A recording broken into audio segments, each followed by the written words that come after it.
ESP, madali lang to. Tanong, alin sa mga simpleng gawain ito ang maaaring gawin ni Juan upang makatulong sa kapaligiran? A. Pulutin ang kalat na makikita sa daan. B. Itapon ang basura sa tamang lalagyan. C. Makiisa sa mga proyekto ng paaralan ng paglilinis sa kapaligiran. O D. Lahat ng nabanggit. D. Basic. Madaling isagot, no? Pero in reality, madali bang isabuhay? Teka lang, anong pakialam ko kay Juan? Ikaw si Juan. Siya, si Juan din. At sila rin ay si Juan.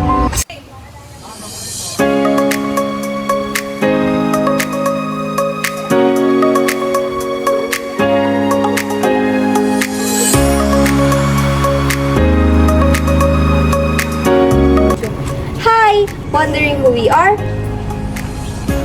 We are DSBA FM1B and we are one. One in our mission as one community to achieve an eco-friendly environment. And together, We work toward to create a sustainable future for all. So let me ask you a question. Do you want to join us? do you want to join us?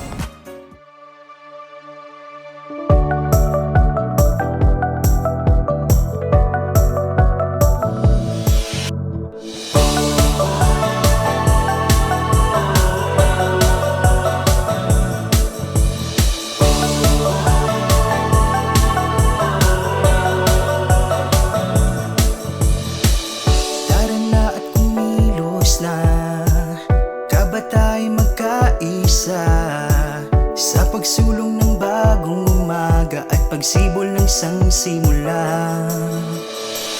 Maniwala sa kakayahan ng nagkakaisang kabataan, na kaya nating baguhin ang mundo. Ipakita natin ang puso't galing at talino, na sa kahit anong pagsubok di susuko. Tara na, sama ka, tara na youth at makiisa. Tara na, sama ka, tara na youth at kumilos na. Tara na, tara na, tara na youth.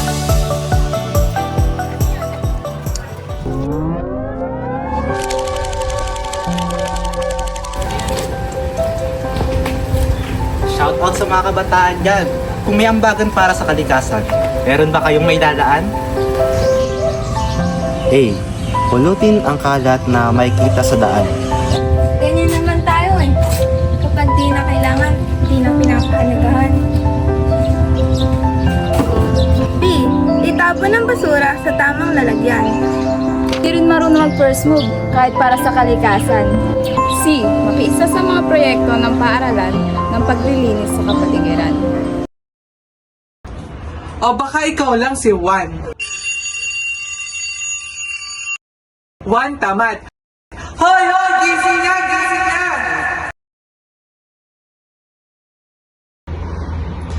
Did you know what's worse than a heartbreak?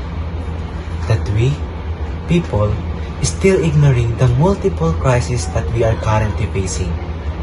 Like the poly crisis. Sabi nga nila sa kanta, wala ka bang napapansin sa iyong mga kapaligiran?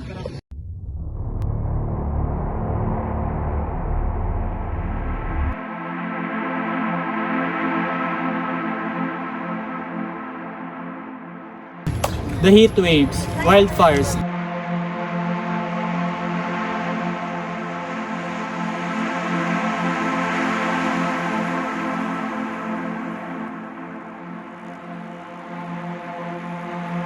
typhoons and floods.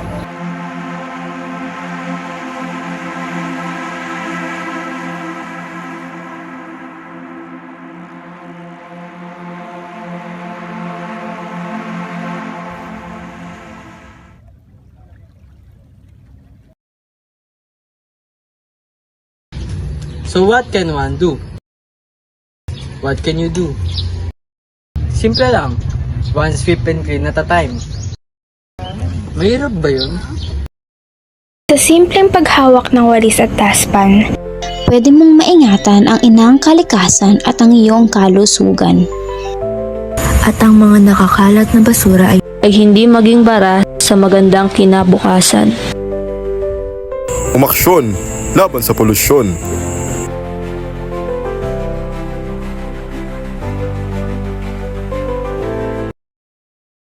sabi ni Rizal, ang kabataan ang pag-asa ng bayan. Pero hindi ba, kabataan din ang pag-asa ng kalikasan?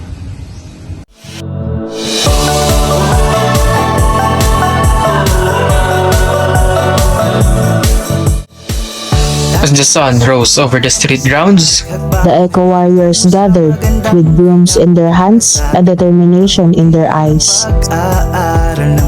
Each of us swept the streets happily. The sound of bristles against the ground echoing through the morning air.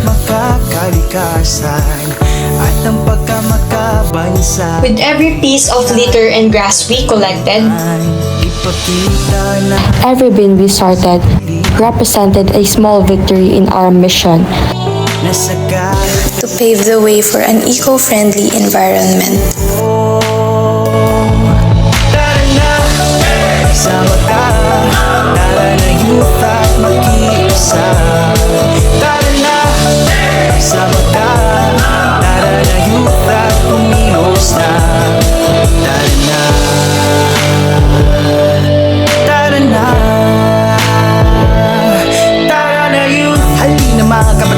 Puso natin ay buksan para sa ating pagbabago. Tara na pagbayanihan, galing na nasa damdamin, halina natin ukawin. Talino ng kabataan, kailan may maaasahan. Kita natin ang puso't galing at talino, nasa kahit anong pagsubok, di susuko. Tara na, sama ka. Tara na youth at mag-iisa. Tara na, sama ka. Tara na youth at kumilos na. Tara na, sama ka. Tara na youth at mag-iisa. Tara na, sama ka. Tara na youth at kumilos na. Tara na.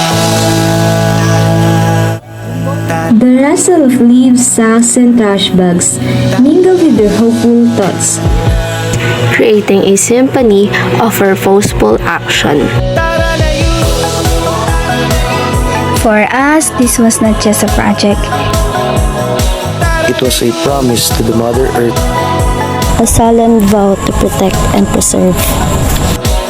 With grit in our hands and hope in our hearts, We knew that our efforts today would contribute to a tomorrow where nature thrives harmoniously with humanity.